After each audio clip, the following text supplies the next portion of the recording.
The Mayor of London, Sadiq Khan, is in trouble. This time, his actions are causing so much chaos that there are resignations called coming from everywhere. City Hall is divided. The Labour Party are divided. Some of them don't really want Sadiq Khan anymore. We've got other assembly members, we've got party members, we've got people on the political right. Everybody's calling for him to resign. Why? Because he's a little bit of a racist. Yes, we talked about what he did recently.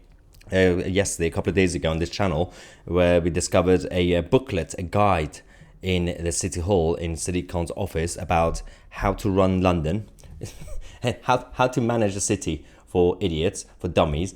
But part of the booklet was this, where they were having pictures saying an image of a white family doesn't represent real Londoners. So instead, the PR team and the communications officers should use photos of non-white people and non-families. Yeah. The problem they have is not just white people, it's also families, family unit, which is not really that surprising anymore, but it's kind of like in your face. Before it used to be more subtle, but now they're kind of open and public about it. So Sadiq Khan is under a lot of pressure now to resign, and there's a resignation countdown. But personally, my view and my prediction is I don't think he's going to resign. Well, why would he? Because these people get away with so much till the last minute, and even then they still get away with it. Nicola Sturgeon is a perfect example, her actual scandals. But when it comes to bad policy and bad management, Jacinda Ardern is another one. She just resigned, and no questions were raised, and no investigation into the authoritarian policies that her government did, and they're just continuing the same legacy anyway. So unless something really drastic happens, I don't really see any of these people resigning by force. So even Nicola Sturgeon, technically, she jumped before she was pushed. So we can't really take credit for the downfall of Nicola Sturgeon. She's still free. She's still fine. So Sadiq Khan has a spokesperson, apparently, and they insisted that the photo that we saw, the caption, was added in error. And the document has now been taken down. Now you took your time, but now that you've been embarrassed, you decided to say, "Oh, it was a mistake. We took it down, guys. It's fine now." But critics of the Labour politician are calling on him to step down after the row. I mean, again, this is a reactionary response. It's not proactive. They wrote the document, they did the proofreading, they read it, they published it, they knew what was in it, so they didn't regret it. They didn't see it as an error. Only after we exposed it, now they say, "Oh, it was just a mistake. It was just some random intern. We fired them anyway. We sent them to Rwanda." And the document has now been removed. So, sorry, but we're not sorry, basically. There's a completely same cycle of doom that goes on in this country. Anyway, we've got the London mayoral candidate for Reform UK, Howard Cox, who came and said, well, Sadiq Khan should resign immediately. I'm sorry to say that he is a racist. I'm a white man. I've got a family, all white, and they are typical Londoners. I was born and bred in London. How dare he say we are not typical Londoners?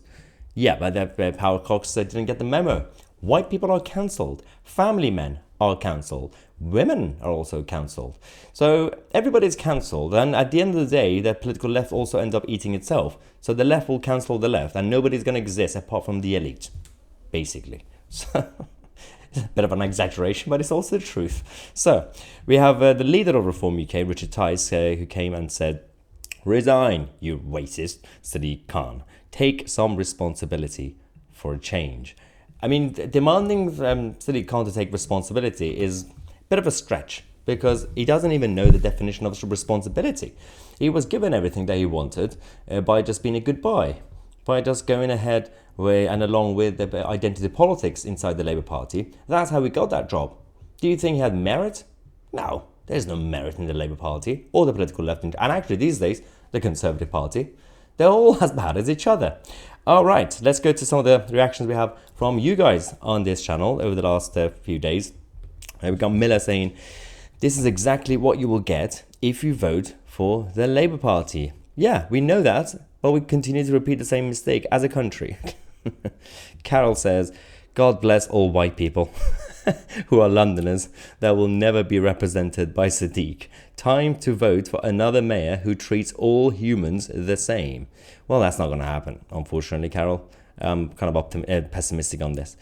We have Jan Peterson saying, UK is a Christian country. London's mayor is a devout Muslim. How did anyone imagine that two opposing cultural and religious beliefs should play together? So this is the interesting thing. That was a good point, because over the last few decades, we created a progressive, liberal, tolerant society. Yes, we get it. You can be whatever you want. You can have any faith you want. But there was no limit. This country is a Christian country. And by that, we're talking about not necessarily practicing the faith. But we're not even just talking about the culture, but we're talking about the character of the country, the mentality of the country. These places are based on Judeo-Christian values and the discipline of the Roman Empire, and then the Vatican, essentially. And then we replicated it. Even after Henry VIII left the Vatican, we replicated the same routines, the same discipline. We just called it, obviously, Church of England. But the faith is one thing. The practicality of the culture, which again comes from there. So you have atheists and non-practicing Christians who are Westerners in this country, who are all the same, because they respect the traditions, they respect the practicality of the culture. So when we are saying that people coming from different cultures, some can't be compatible, it's not necessarily because of skin color. It's not necessarily even about the personal faith that they have. It's that because those faiths and cultures as well, it's not also about faith, are proactive. They're proactive to reject integration. That's the issue. If you had cultures that would integrate, including basically Anglosphere is a good example. People coming from Australia, there could be an atheist from Australia coming here, they would still act and behave like the rest of us. And it's not really about forcing people to act and walk the way you walk or dress the way you dress.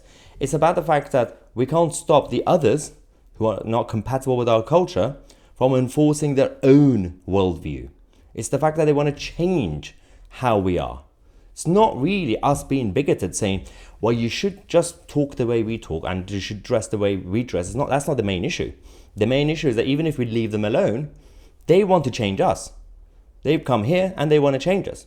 And when I say this, people are going to be like people on the left, you're just stereotyping everybody. I'm talking about certain people that you know exactly what we're talking about. So from people from the Middle East and Pakistan and those cultures who are coming here, some actually had proactive mission. They've said it, they're still saying it. If you go to Hyde Park, Speaker's Corner, you see a lot of those preachers, and the rest of them refuse to integrate.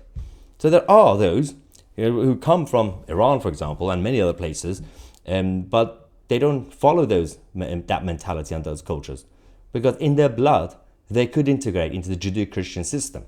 That's the whole idea. I mean, the Persian culture is different. They were more similar to the Anglosphere for various reasons, but the Arab culture and the others, less so. Anyway, next comment says, if Sadiq Khan is inciting racism under the watch of the police and the government, why are they silent and not upholding justice?